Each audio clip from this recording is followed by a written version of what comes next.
All right, welcome back. In case you're just joining us, of course, my guest is with me now, Dr. Bell Ihua, the Chief Executive Officer at NOIPolls. Dr. Ihua, good to see you. How you doing? Very well, thanks. It's good to see you also. It's been a while I actually came on the show. It's actually been a while. I guess you've been on the field because I've been seeing your polls like every Tuesday. You know, yes. I've been seeing your polls. You guys are doing a fantastic job, though. I must tell you that. Thank you. You know, the polls, just like I said, I don't know if you listened to my intro, your polls actually that you did in partnership with Business Day. That's right. Coping strategies that Nigerians are adopting is quite a very interesting poll, and a good one at that, because, you know, when talking like this, it will be as if for a financial show such as mine, every day I come on television and tell people this is what is happening in the economy, this is what's happening in the business and financial landscape. Sometimes I try as much as possible not to also be an angel of doom, you know, but like I tell people, I'm not a political presenter, neither am I an entertainment presenter. I have to say it the way it is. Right. 1 + 1 is 2. So even if it's bad, I'm sorry, I've got to tell you the ugly, the bad part of it. If it's also good, I'm going to say it. So for you to go into the field and bring back what Nigerians are saying is very, very key. Tell me what necessitated, why did you do that finding in the first place? Okay, thanks once again for having me. You know, so, you know, we on a daily basis, you know, we get people who mail us and say, oh, do you guys go to the field? Do you do a lot of field work? I would say yes. I mean, field work is what we do every day. And, you know, and we thought that we should actually travel the entire 36 states and the FCT, you know, the country, and capture the opinions of Nigerians. So what is happening with Nigerians at the moment? How are they feeling? How are they surviving? How are they going about their everyday lives? And that's why we went to the field. So I personally had the opportunity to visit about 20 states, but I also had my colleagues visiting other states as well. And it was really, really interesting, you know, going to the rural areas, even the urban areas, speaking to the ordinary man, ordinary woman, and they tell you what they feel. You know, sometimes the best economics class is to go to the grassroots. Yeah. They will teach you microeconomics. Yeah. So, for example, some of the you know, some of the anecdotal stories and evidences that we got from the field, you know, were mind-blowing. So, for example, there's now a growing army of dependents in the country. So people who call you from everywhere and say, please send me money, please, we need help, we need this. So there's a growing army of dependents. Then there's also begging is on the increase. So every state we went, in the urban areas, in the rural areas, there were people begging. So begging everywhere. Then besides begging, also petty crimes on the increase. So petty crimes, pickpocketing, you turn 1 minute, your bag is gone. Petty crimes on the increase, and even major crimes. So armed robbery on the increase. We saw this in most of the states we were visited. We're now having things like emergency taxi drivers. So people who have a car need to make some extra income, need to survive, need to add up to the family income. They take their car to the streets and, you know, call passengers. Or when they're coming back from work, you see. Or when they're coming back from work. So yeah. we're having a lot of emergency taxi drivers. Then even increase in those who are visiting herbal homes. As opposed to going to the hospitals. They can't afford it, or going to the pharmacies to buy medication. They would rather go to herbal homes and get the medication. What of states that haven't paid salaries for a few months? When you go to a place like Oshun or Imo, I was there. You're finding that schools are now even running as charity organizations. You know, one principal was saying to me, I can't remember which of the states now, that I know the parents of these people. They used to pay, but all of a sudden they can't pay. Will I throw them out of the school? I won't. I will still keep them, because when the economy was buoyant, when things were good, they were regular. You know, they paid their fee, the children's fees regularly. But now things are tough. They are not paying. I can't. So these were some of the things we saw. And when we got back, we thought, interesting. But these are anecdotal evidences. For example, parents using their children as deposits or collateral for food. You know, this happens. I confirmed this in at least 5 states. Good. You know why I said that you should just tell me why you're finding this? Because in my own little corner, I've observed a lot of things which you've said, and I've said it on the show. Some people think I exaggerated it. I like the aspects you brought now in terms of parents depositing their children. I think it was a state that it happened, that the woman went with her son to the market. I saw this in Plateau. I saw this in Imo. I saw this, I think, also in one of the northern states. I can't remember now. And they said these things are happening. In fact, you know, missing pots of soup. So in, I think, Bayelsa also, I was there, and they said, oh, there was this incident of someone asking a neighbor, can you give me, you know, 100 naira to buy something? And the neighbor says, I don't have. And the neighbor was cooking in the kitchen, you know, this communal kitchen. And all of a sudden, she says she should go in to get salt or something, and comes back, her pot is missing. And while the food was on. Yeah, the pot with the food missing. And she started shouting and saying, you must come out, and knocking on doors. And eventually, after some time, she saw one of the children of the person who had asked her with some food. And she knew they didn't have food, so where did they get food from? And the interesting part is, they called the police, and when the police said, you know, the woman said, you know, we didn't have food, we won't die in the house. We asked if they could help, they said they couldn't help, so we saw an opportunity and we took advantage of the opportunity. So that's where, you know, things are, and these are the realities, these are stories, everyday stories. In Imo, someone said, I washed and spread my bitter leaves on 2 trays. I got back, 1 tray was missing bitter leaves, raw.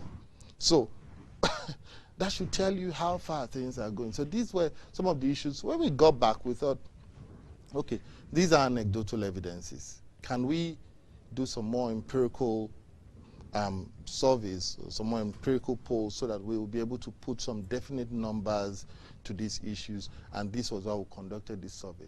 And the major findings from the survey was at least 2/3 of Nigerians say they are currently been affected by the economic realities. And of course, about over 90% of that said it's been negative. What more can I say? It's really a sad one, isn't it? It is. It is, isn't it? Has the situation really gone as worse as it is, as it is, right? Because you are not painting a picture. It is reality. I've spoken to thousands of people, actually, and you know, even the guest that was on yesterday, farmer, we're looking at federal government's agricultural promotion policy, and I did ask him, how are you doing? He just told me, Nancy, I'm hungry. That's a farmer. You understand? He actually also told me that even in his farm, before he closes his eye, comes back, things are gone from his farm. You know, so how is this a very worsening state? Does this call for urgent attention? It does, Nancy. I was explaining to some friends, I said, have you interviewed someone before and you ask the person, so how is your personal economy? How are you coping with life? And he takes a look at you. He gives you a firm look, like, should you be asking me? Should you not look at my state and understand how my personal economy is? Should you be asking that kind of... And, you know, I had to sort of retreat and said, okay, well, I'm sorry, we just have to ask. It's our job we are doing. Even though I see you, I can't assume or make a definite statement for you unless you give me this information, and I can capture it as a researcher and take that. And, you know, we asked Nigerians, for example, so what are the things you've experienced in the past, you know, few months? So cost of food has gone up.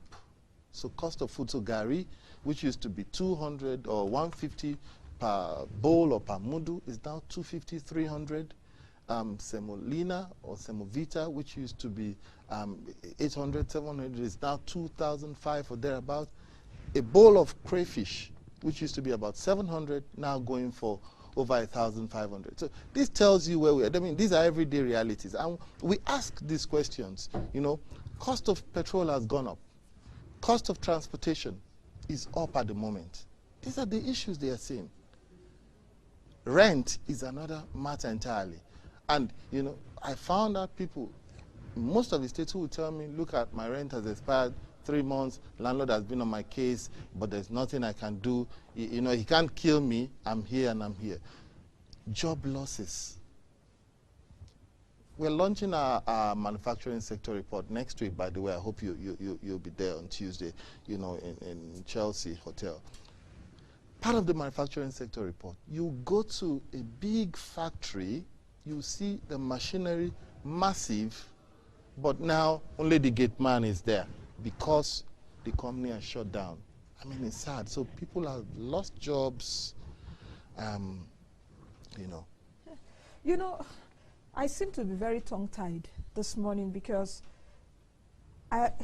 you've been in the field, you've traveled around the country. This is not hearsay, or this is not an opposition statement, so to speak. You know, this is what's happening in Nigeria. In the past few months, I've said on the program that the begging quotient, that's what I called it, and you confirmed what I've said, that the begging quotient of Nigerians have increased. There will be no day that will pass that you will not get one or two people begging you for money. And the money they are begging for, either give me transport or give me money to eat, I never chop. Or my people, let's come down to pidgin. My children, they never chop. Do you understand? That has actually increased. Crime rate, like you said, have increased. You know, so a whole gamut of things. What are Nigerians now doing? Because I have your study here, your findings, and you did say that the strategies Nigerians are using to cope. Can you tell me what those strategies are? Okay, interesting. I'll tell you, but before I do that, you know, some friends have called me and said, you know, Bell, you're putting all this data out there. Would you not be perceived as being against the government? And I say, no. If for anything, we're even helping the government. We're helping to let them understand the realities on ground, helping them to see that, you know, this is what is, I mean, it's pro bono. I'm not being even paid to do that. So, but at least helping them to understand what is happening at the grassroots level, what Nigerians are facing on a day-to-day basis. So I think it's important to, even people tend to ask me that about MBS, and I say we are supporting MBS. We are helping. I asked you that question. We are helping to close that gap. I mean, MBS can't do everything. In time past, they used to have a bigger allocation, and I'm not sure the allocation is as big as it used to be. And they're trying with the little resources they've got. So we were also trying to help close that gap. But to come back to your question in terms of what Nigerians are doing, so coping strategies, number one, Nigerians are cutting down household expenses and luxury goods. Everyone is just focusing on the basic. So those luxuries, ice cream, nkwobi, ishieu, suya, cutting out. And those are businesses and too. Those are business. I mean, there's an economy. Yeah. You know, so everyone is telling me we are living now on the basic. We are living on the, and these are at least a third of Nigerians. Everyone is cutting down on expenses. Then we have also those who say we are enduring the situation. You know, especially when you go to the rural, they tell you, what can we do? We can only endure, and we can seek the face of the Lord.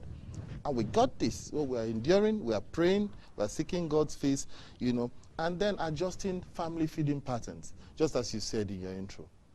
We saw a lot of people who say we eat 0-1-0. 0-1-0. We don't have any breakfast.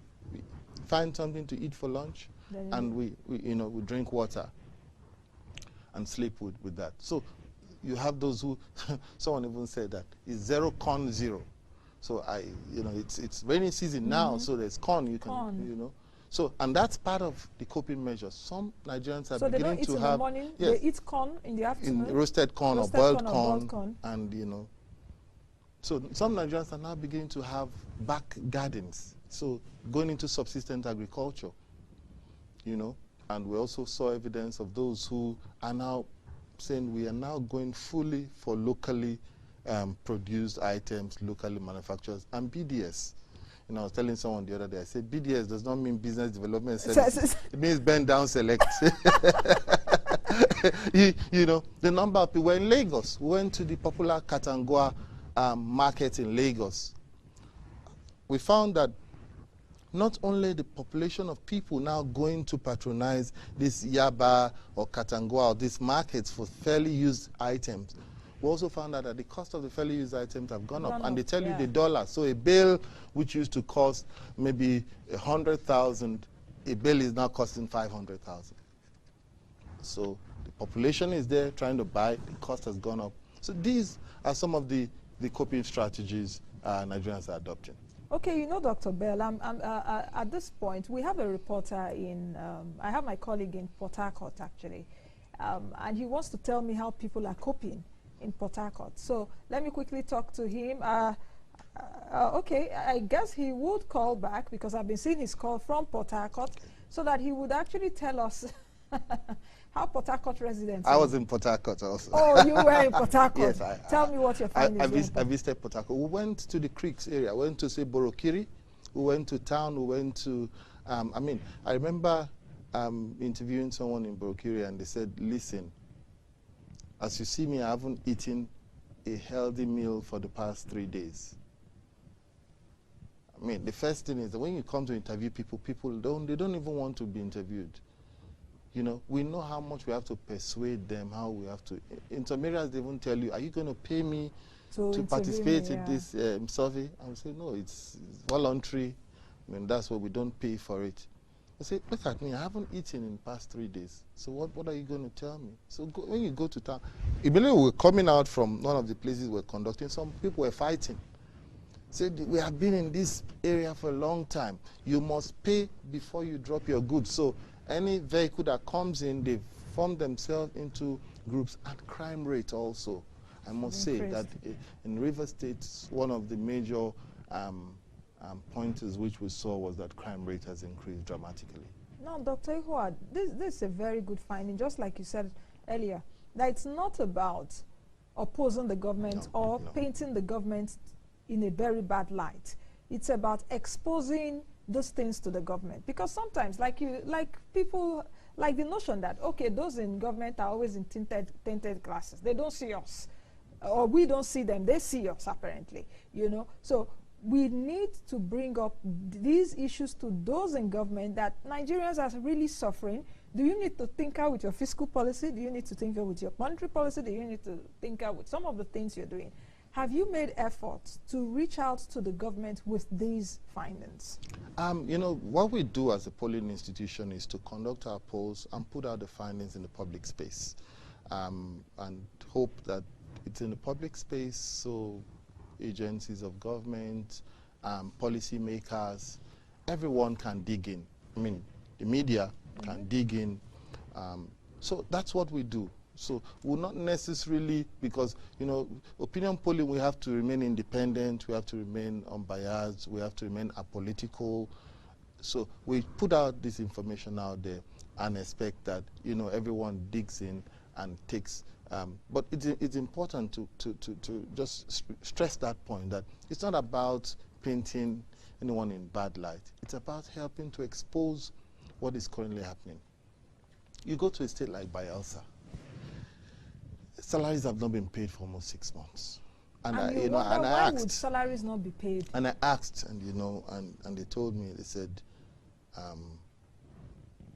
the governor, you know, there was a time, I think some militant group had asked the governor, you must pay within a short time. And the governor came out and made a proclamation and said, we would pay you for 2 months' salaries, but we'll pay 50% of 2 months' salary, technically 1 month. So we'll pay 50%, but for 2 months. Till when I left Bayelsa, everyone was still wondering, so when is the money going to come? When is the payment going to be made? You know, I interviewed a traditional ruler in some, you know, rural community, and he told me, he said, we are suffering here. We are suffering. An economy that does not have any major manufacturing outfit, that does not have any major employer of labor aside the government, and salaries are not being paid. You can imagine the economy of the state is currently in shambles, I'm sorry to say. And, you know, I sat down thinking, you know, I said, what can be done about this? What is this sort of, you know, situation now? What should the governor be doing? What do you think should be done? I thought, you know, and this is just my own personal thought, that as such a governor, I would go and have private meetings with the likes of the Dangotes. Say, can you please come and site one factory in my state? If you site one factory, at least I know one factory can take 5,000 people. if you look for 5 of his type and ask them, please come on site, all you need to do is to guarantee security, because no one will bring investment to... But for Dangote to also come on site, or a Dangote, or a similar, or a manufacturing company, or you're trying to bring investment to your area, you must also make that area conducive. Absolutely. And so that's part of making it conducive. So you have to provide land, you have to provide security. So no one, I mean, that's key. No one is going to bring investment into your state. I think the governor of Edo State did that. They went, courtesy calls, please come and site 1 or 2 factories in our state, because we know if you site factories, it takes up 5,000 unemployed off the street. But beyond the large companies, SMEs. Yeah. Okay. In your findings too, you did actually say why most Nigerians are witnessing hardship. They gave reasons, isn't it? What were the reasons? Yes. I mean, most of them tied the reasons to the inflation. So the cost of food items, cost of utilities, cost of transport, cost of rent, everything has gone up. And that's why, you know, they think that this is happening. Then, of course, the devaluation of the naira and the foreign exchange crisis. Those were the major issues that they thought that, you know, had led to this situation of not having enough or not being paid their salaries, and so, you know, those were most of the issues they were, you know, at least they told us. Okay, Dr. Ihua, so I also saw from your study that Nigerians offered some kind of remedies for improving the situation. Can you talk to me about that? Because I need also to go to Twitter and go to to my colleague in Port Harcourt, because Twitter is actually buzzing. A lot of people. I can imagine. You know, a lot of jammings coming through. So talk to me about some of the remedies that Nigerians did say the government should do as a matter of urgency. Okay, so at least 1/3 of Nigerians, 1/3, have the opinion that the economy is critical. It's in a dead state at the moment. You know, government, the policymakers need to focus on how can this economy be made to be back on its feet? How can the economy be made to be vibrant? Then there was also talk about massive investment in agriculture. So, you know, one thing I've been posting this online, I saw from this trip across the country, is that we have huge potentials, arable lands that are untapped. You travel through the northeast, Maiduguri alone can feed the entire north. You travel through Maiduguri to Yobe, to the left, to the right, arable land. By the time you move even from, say, Damaturu to Potiskum, to the right, to the left, arable land, uncultivated. So massive investment in agriculture, stimulating the economy so that foreign investors who want to invest in massive commercial agriculture can come in. It will not only generate income, it will create jobs. There are so much jobs that the agricultural sector can create. Then there were those who thought that we should go back to controlling prices of goods and services, taking us back to the days of commodity controls, you know, and commodity control boards. And they thought that, listen, the way cost of things are going up, rice today is 19,000, 19,500. Which is more than the minimum wage. Absolutely. That's more than minimum wage of 18,000. A bag of rice is more than a minimum wage. You know, so there are those who feel something needs to be done. Let's put a peg on you know, cost of goods and services going up. So these are at least some of the you know, measures Nigerians are hoping that government can bring in place. Okay. Aloysius Segong on Twitter says, Nancy, your guest has some good facts, but what could he do to salvage economic problems? I think he's answered it earlier. Dr. Ihua offered some kind of advice earlier. Boke says, the workers complain more than the unemployed. What a country. We are hoping APC will benefit us instead of creating hardship on us. Okay. Pay Asmiro says, economic development and welfare reality is the major determining factor of a good policy maker. While Osarames says, my last girl may not be going to school come September. He's saying that his last daughter will not be resuming school in September. Ferdinand said, what method is your guest using other than the usual normal questions and the responses? Okay, I mean, on the surveys, we conducted face-to-face interviews, we conducted focus groups, and we conducted also in-depth key informant interviews with certain, key stakeholders in most of the states that we visited. Okay. Udo says there's hunger in the land, and yet our president has come out to say that Nigerians are not feeling it. Anyway, what more can I say? You understand?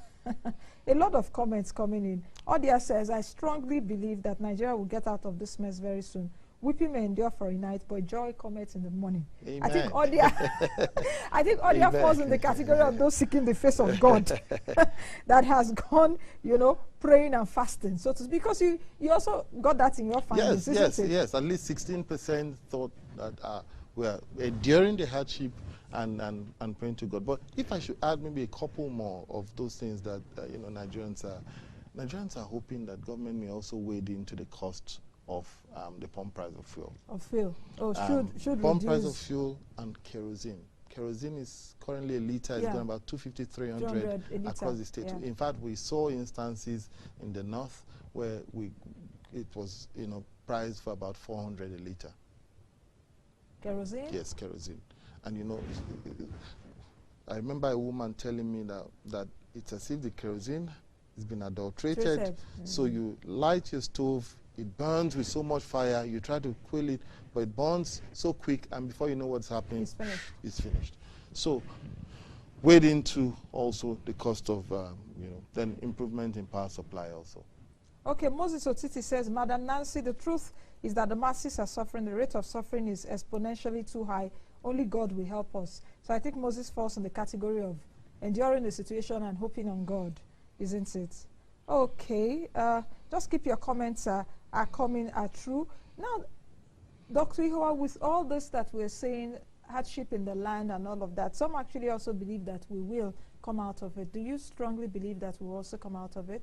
I think so. I mean, if the right policies, the right fiscal policies, the right macroeconomic indicators are channeled properly, we will be able to come out of it. One major point that came out of this survey was the fact that at least about 4% of those we interviewed thought that government should work hard to solve the crisis in the Niger Delta region. So the vandalization of oil installations is not just affecting only our revenues. It's also affecting power. So vandalization of gas installations affecting our power stations.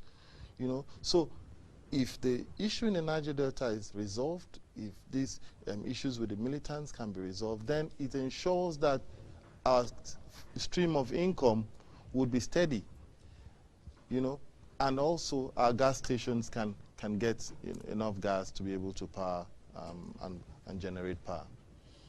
Okay, Dr. Ihua, I think we'll leave it at this point because we are to go to Port Harcourt now. The political the political scenario also. But in as much as we're doing this politics, politicians should also be aware that Nigerians are hungry and Nigerians, a whole lot of things are happening. So let's move over to Port Harcourt. I can see the governor of Rivers State are speaking right now. So Dr. Ihua, thank you very much, and we hope to see you again. All right, let's move over to Port Harcourt. Thank you for joining us. Thank you for your tweets. Thank you to Dr. Ihua and NOIPolls. Will join us again tomorrow. Don't forget, be the best you can be the change you also want to see. God bless Nigeria. I am Nancy. Bye now.